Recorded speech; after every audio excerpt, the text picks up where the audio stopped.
División a la verdad.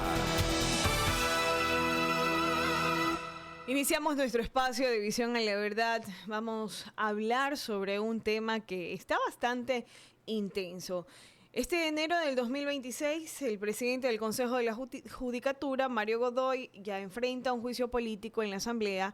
La Comisión de Fiscalización ya lo calificó. Hay audios, hay denuncias de presiones a jueces y hay un hombre que incomoda a un narcotraficante serbio beneficiado con vínculos indirectos a su entorno familiar.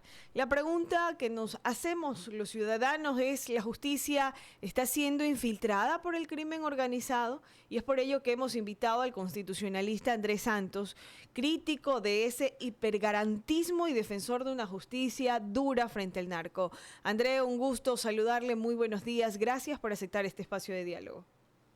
Tanya, gracias por la invitación. Saludos a todos los que nos están escuchando aquí en Radio Visión Manaví. André, el juicio político ya contra Mario Godoy ya está en marcha. Con lo que se conoce hasta hoy, hay audios, hay presuntas presiones al juez Carlos Serrano sobre el caso del narco serbio. ¿Usted ve elementos suficientes para una censura y una destitución? Completamente. No solo hay... A ver, vamos para que la ciudadanía sepa qué es lo que realmente ha sucedido.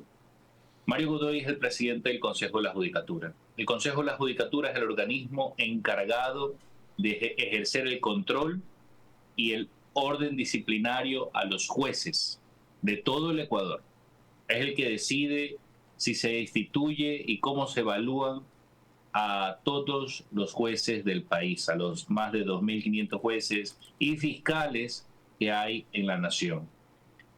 Mario Godoy, como presidente del Pleno de la Judicatura, fue designado mediante una terna hecha por la Corte Nacional de Justicia, y la misma fue y él fue electo prácticamente designado por el Consejo de Participación Ciudadana. ¿Qué sucede con él?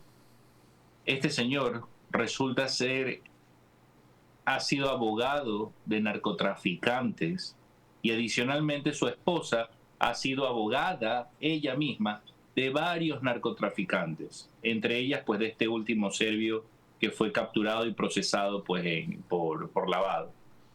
¿El escándalo cuál es? Si bien en el país no es un delito ser abogado de un narco, todo criminal tiene derecho a una defensa, eso es algo universal, pero tú no puedes ser el presidente del Consejo de la Judicatura y tener conflictos de intereses de este tipo, pues. Así como tú no puedes ser candidato a la presidencia y tener contratos con el Estado, es lógico. ¿Cómo es posible de que no exista esta prohibición en la ley? Un tema de fuertes conflictos de intereses. Eso es lo que ha sucedido en estos momentos. Ahora, la mano derecha de Godoy, este señor Gaibor, que fue director del Consejo de la Judicatura de Pichincha, este señor lo llamó al juez Carlos Serrano para presionarlo y que favorezca a este narcotraficante serbio en una audiencia que se tuvo el año pasado. El juez se rehusó. ¿Qué le hicieron al juez? Le quitaron pues la escolta policial. Le quitaron la escolta policial que este juez había pedido, porque habían amenazas de muerte en su contra. Y estaba tratando pues de casos de un perfil de alta peligrosidad. Imagínense lo que esto significa, que el Consejo de la Judicatura está actuando como la mafia. Si no haces lo que yo te digo, te quito la protección para que te maten. Y esto es preocupante, André, porque lo acusa directamente a Godoy de incumplir el artículo 168 de la Constitución, que protege la independencia judicial. Desde el derecho constitucional, ¿este juicio fortalece esa independencia o evidencia que ya está rota?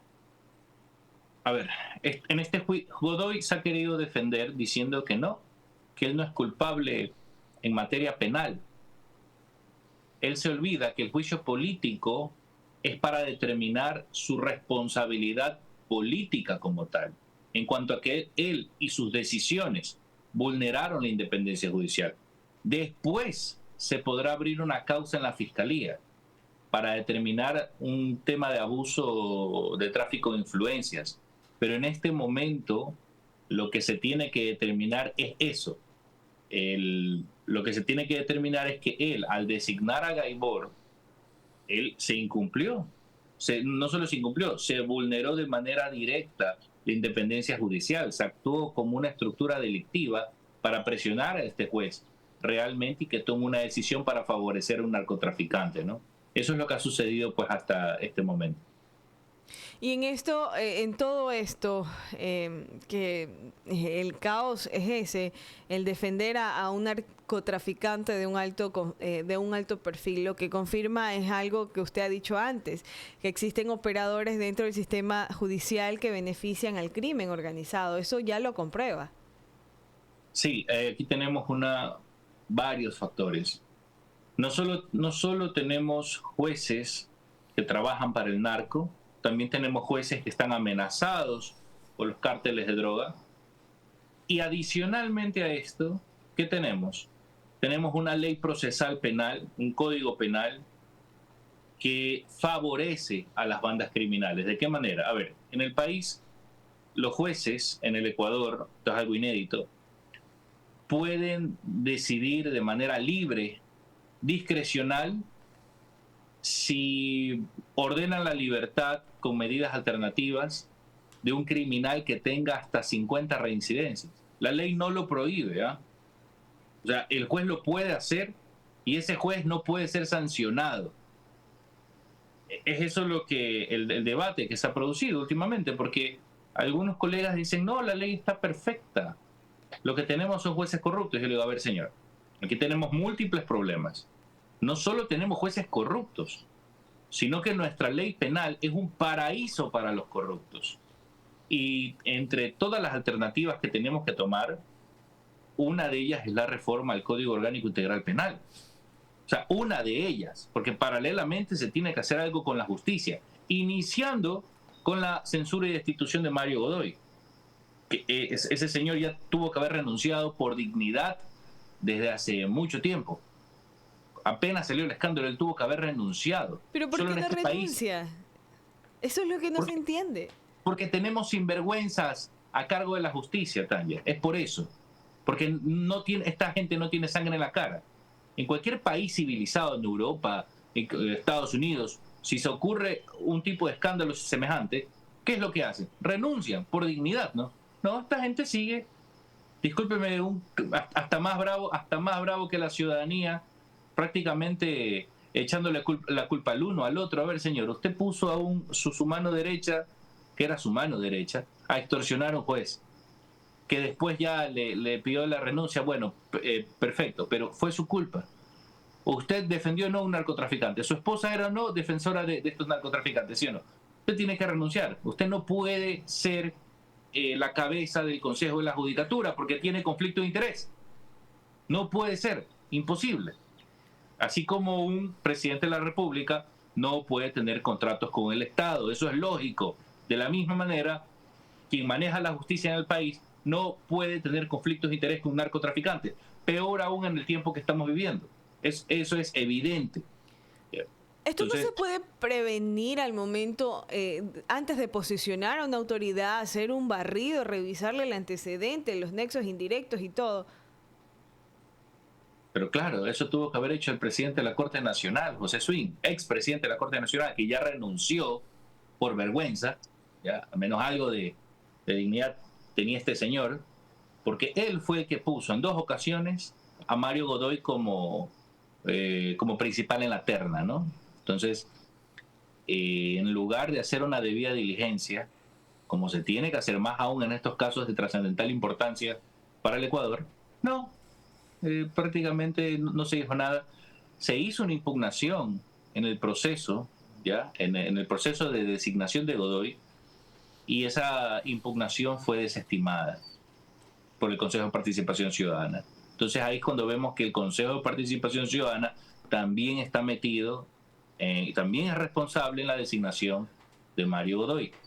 ¿Ya? Y ahora pues se quieren lavar las manos, no quieren reconocer ese hecho. Eso sucedió. Eligieron a un defensor de narcotraficantes como presidente del Consejo de la Judicatura en pleno conflicto armado. Esa es la clase política que tenemos hoy también. Y esto es preocupante. Usted ha hablado no en este espacio, sino en varias entrevistas de ese hipergarantismo versus la seguridad a la cual nos enfrentamos. Casos como estos lo que demuestran es eso, que se ha convertido en el escudo para el narco. Claro, sí, es que, a ver, es que tenemos tantos problemas y a mí me preocupa que todavía hasta el día de hoy, ni el gobierno, peor aún el partido de oposición, han presentado una reforma al Código Orgánico Integral Penal. Está bien, la Corte Constitucional, creo que en octubre, les declaró inconstitucional, pero por una falta del procedimiento de la Ley de Integridad Pública y la Ley de Solidaridad. Que han pasado ya se va a terminar enero y todavía no presentan la reforma al Código Orgánico Integral Penal. Yo les pregunto, ¿qué están esperando? ¿Quieren que nuestro país ya no, que el 2026 terminemos ya no con 10.000 muertos, sino que pues con 15.000, 20.000? Que ahora sí seamos el peor país de todo el planeta Tierra en materia de muertes violentas. Porque, a ver, aquí hay algo lógico. Tú tienes más de 60.000 miembros de la delincuencia organizada en el Ecuador. Tienes más de 60.000 miembros de grupos armados en el país, circulando libremente. La solución, a ver, hay muchas alternativas, que invertir en educación, que invertir en sanidad pública, está bien. Los resultados de eso tú lo vas a ver en la siguiente generación. Pero ahorita, en este momento, tú lo que tienes que hacer a ese contingente peligrosísimo que está suelto, que secuestra, que participa en masacres y ataques armados contra la población, que extorsiona a los pequeños comerciantes, ese contingente tiene que estar tras las rejas, incomunicado, sin capacidad de mandar a matar a nadie. Si tú no lo haces, es lógico que las muertes violentas van a seguir subiendo. Y para hacerlo, ya que tú como gobierno, tú solo los puedes capturar temporalmente hasta por 48 horas, tú tienes que cambiar la ley penal, porque el protagonista de aquí son los jueces.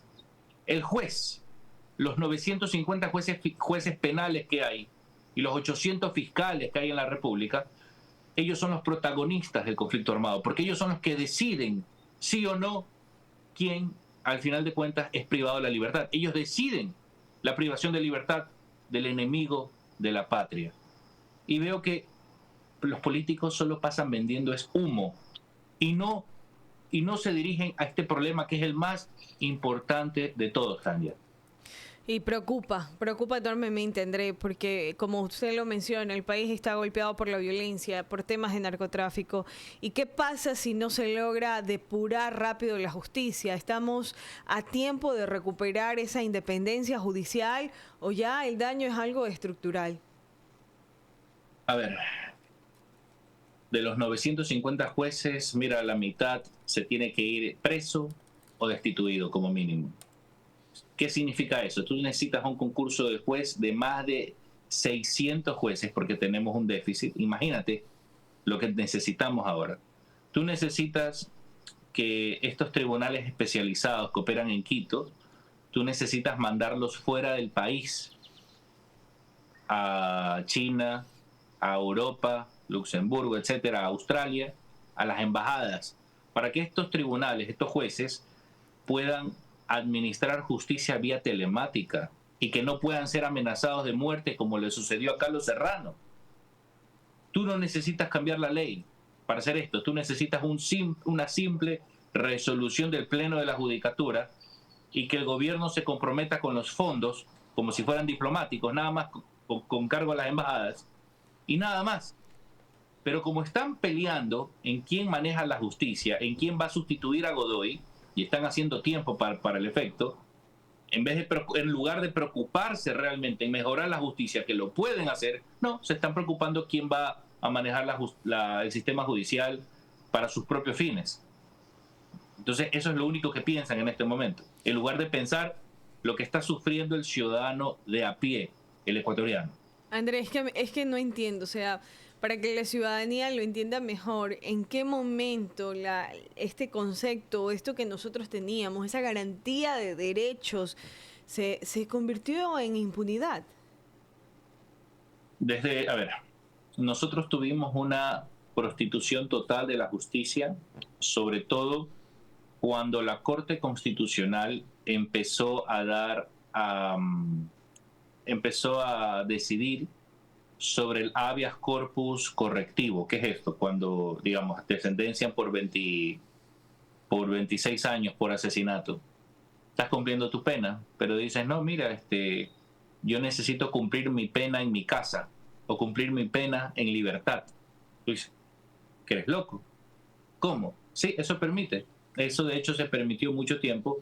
Hubo una prostitución de las acciones constitucionales causado por la Corte Constitucional a partir del 2020-2021. La Corte empezó a darle rienda suelta a este tipo de acciones, de los cuales jueces inferiores empezaron a abusar aún más de manera desmedida. Esta es la falta de criterio que tiene la Corte Constitucional. La Corte Constitucional, imagínate, en el 2021, decide que los criminales procesados en delitos mayores a 5 años puedan acogerse a las medidas sustitutivas. Antes no se permitía.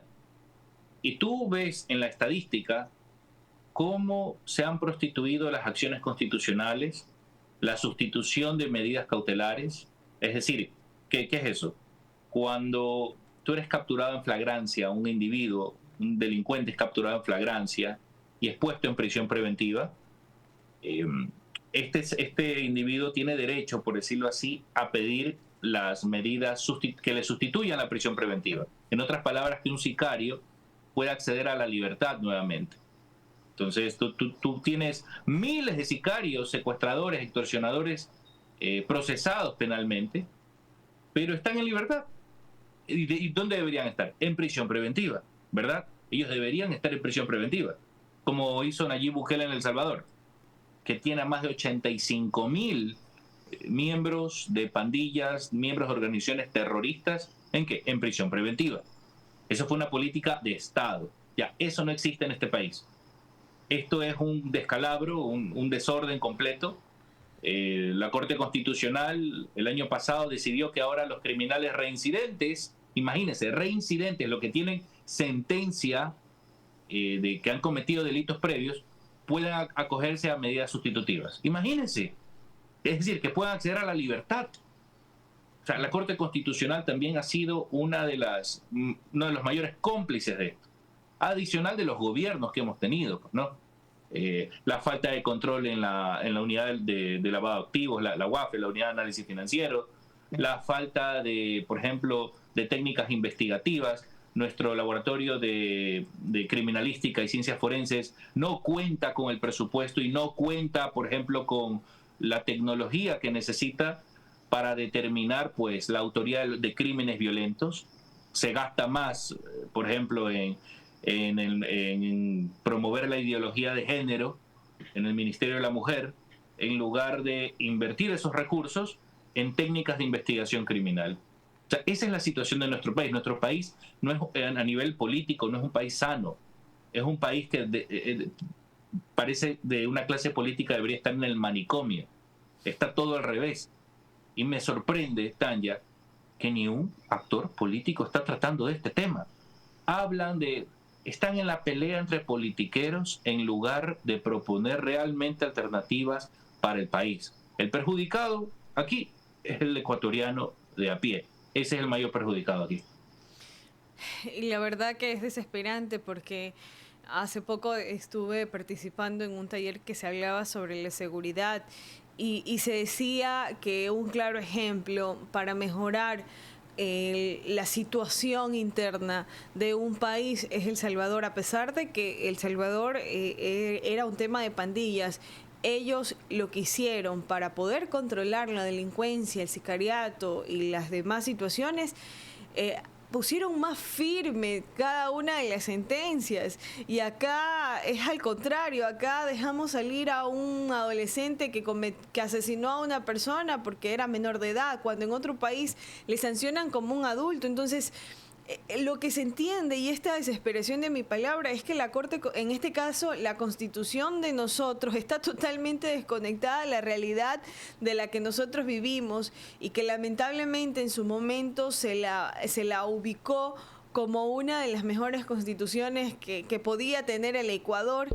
con temas de intereses políticos, obviamente, con temas de poderes ideológicos, pero ¿qué podemos hacer si se puede combatir al crimen organizado con esta actual constitución, o qué podemos hacer?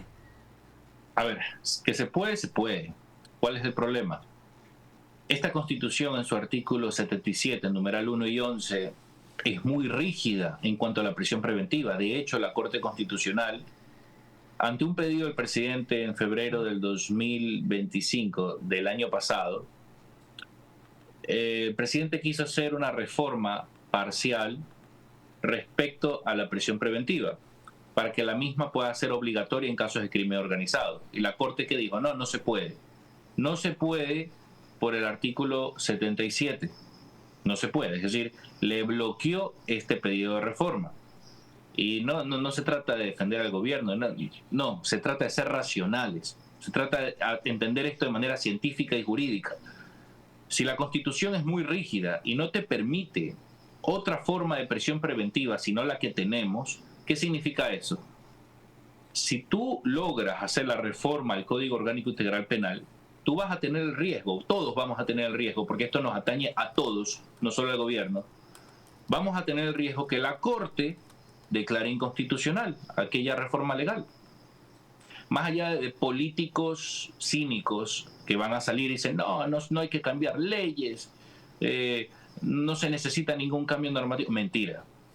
Ese político o es ignorante o es un cínico que no entiende o no entiende cómo funciona el procesamiento penal y cuál es el problema, o simplemente le interesa la politiquería, hacer bochinche y no le interesa realmente aportar pues para el país. Entonces, ¿cuál es el problema, Tanya, con la Constitución? Es que le da poderes absolutos a la Corte Constitucional y potestades ilimitadas, y no le pone ningún contrapeso. Hace unos días, la Corte, para darles un ejemplo, ¿no? La Corte convocó audiencia para el 30 de enero porque se va a tratar sobre que los niños puedan tener padres de parejas del mismo sexo, es decir, se abren las puertas para la adopción homosexual. Esto está prohibido en la Constitución de Montecristi, ¿ya? Pero así como estaba prohibido el matrimonio igualitario, más allá si estás de acuerdo o no estamos de acuerdo, esto más que un juicio moral al respecto, es entender lo que hace la Corte, porque esto estaba prohibido en la Constitución de manera taxativa y la Corte lo cambió. Es decir, la Corte tiene potestades para cambiar la Constitución sin consultarle al pueblo ecuatoriano. Me explico. La Corte en sus fallos ha dicho que las decisiones de la Corte no pueden ser revocadas por nadie, ni por el pueblo ecuatoriano en urnas. Es que claro, tú para ir a una consulta popular tú tienes que pasar por la Corte Constitucional, es la que te da el permiso. Entonces, estamos conscientes de lo grave, la situación que vivimos es muy grave, porque si la Corte desea, va a decir no, le voy a decir que no a la reforma legal que se pretende hacer. Tienen el poder absoluto y es un factor de desgobierno, porque se inmiscuye en las labores de la Asamblea Nacional, legislando, se inmiscuye en las labores del Ejecutivo, pero nadie puede meterse con la Corte Constitucional. Significa que no hay un contrapeso en una república, y una república esto no puede existir. Entonces, es un tema la Constitución de Montecristi es muy problemática, en otras palabras, muy problemática para gobernar, sobre todo en estos momentos que necesitamos un cambio radical en la norma, adicional a muchas cosas que se tienen que hacer.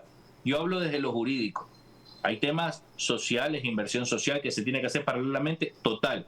Pero desde lo jurídico, que es lo que me atañe a mí, sin tú no cambias esto, señores, no va a poder cambiar nada. Y esa es una realidad.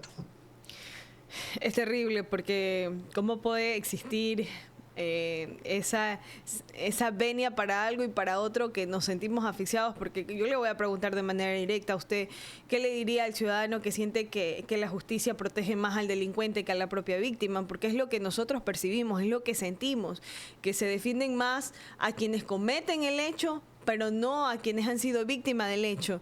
Y si usted lo menciona de esta manera, si Ecuador no hace reformas profundas en los próximos 2 años, ¿dónde estaremos en 5? Mire, a ver, si no se, al menos se intenta, porque el gobierno tiene el deber de enviar esta reforma del Código Orgánico Integral Penal y todavía no lo ha hecho, seguimos esperando. Si al menos no se intenta hacer esto y no se lo aprueba, mire, las muertes violentas van a aumentar. Para darle una cifra, se hicieron 71.000 detenciones en el 2025, el año que pasó. 71.000 detenciones, yeah, de las cuales el 70% de detenidos fue liberado con medidas alternativas. Imagínense, el 70% de ellos. Yeah. Y ese otro 30% seguramente ya mismo va a salir libre. Yeah. Entonces, tenemos un grave problema, porque ¿de qué sirve los más de... Estamos hablando, para la seguridad tenemos más de 6.000 millones de dólares que se destinan, y ¿cuáles son los resultados? Pues, ¿de qué te sirve hacer un gran operativo con la policía, capturar a estos delincuentes si son liberados en sede judicial? Es decir, cuando llega al otro poder del Estado. Y ahí es cuando vemos, o sea, el eje, el núcleo, un gran problema que tenemos es la justicia. Porque hay que depurar jueces, hay que contratar nuevos jueces, nuevos fiscales, hay que hacer juzgados telemáticos especializados, también tenemos que reformar el código, como habíamos hablado, para al menos porque, a ver, si no incrementamos la tasa de confinamientos, de detenciones en firme con esta gente violenta y peligrosa, no vamos a salir nunca de esto, pues. Si son 60.000 miembros de grupos armados, nuestro ejército son 45.000. O sea, estamos hablando, ellos son más que nuestro propio ejército, que las Fuerzas Armadas ecuatorianas.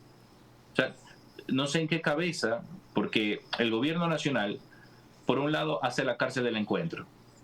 Costó 55 millones de dólares. Ya, pero ¿qué capacidad tiene? Solo para 800 presos, nada más. Solo 800. Ya. En El Salvador, Nayib Bukele hizo una cárcel para 40.000 presos. 40.000. O sea, vamos a hacer la división, a ver, por 800. Claro, o sea, tú tienes, claro, la cárcel en El Salvador tiene una capacidad 40 veces más y solo cuesta el doble. Y aquí, que costó 55 millones de dólares, no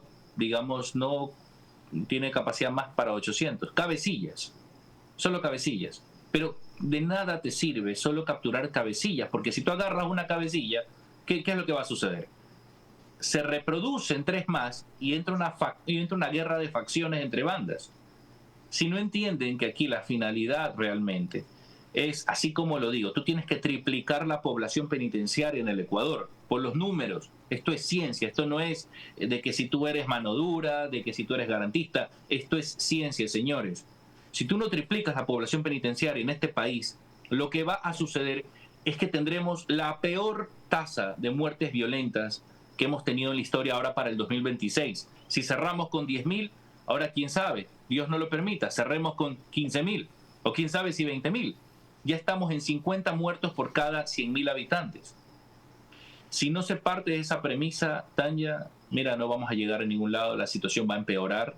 Vamos a ver a los políticos pelearse que ahora por Godoy, la sustitución de Godoy. ¿Y para qué? Porque los partidos lo que quieren es manejar la justicia, sus propios intereses, pero nadie piensa en el ciudadano de a pie. Por un lado, partido de gobierno, ¿qué es lo que quería? Primero mantener a Godoy. Ahora piensa en la sustitución de Godoy. El otro partido, la oposición, el correísmo, ¿qué piensa? En la impunidad de sus corruptos, de que están uno en Bélgica, otro en La Roca. Eso es lo único que piensan. Es para ellos.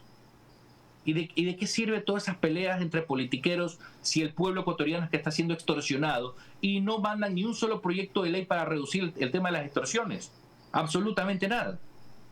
Esa es la situación que nos encontramos. Andrea, yo quiero agradecerte. Gracias por este espacio de diálogo, siempre atento a nosotros. Realmente tienes razón, cuando la justicia no puede ser neutral frente al crimen organizado, cuando se equivoca ya se vuelve cómplice, se vuelve parte. Muchísimas gracias. A ti, Tanya, y saludos a todos los que nos están escuchando. Un fuerte abrazo. Gracias. Son las 7 de la mañana con 34 minutos. Vamos a una brevísima pausa y ya retornamos con más aquí en Visión Informativa. Y pluralista, el análisis objetivo que orienta las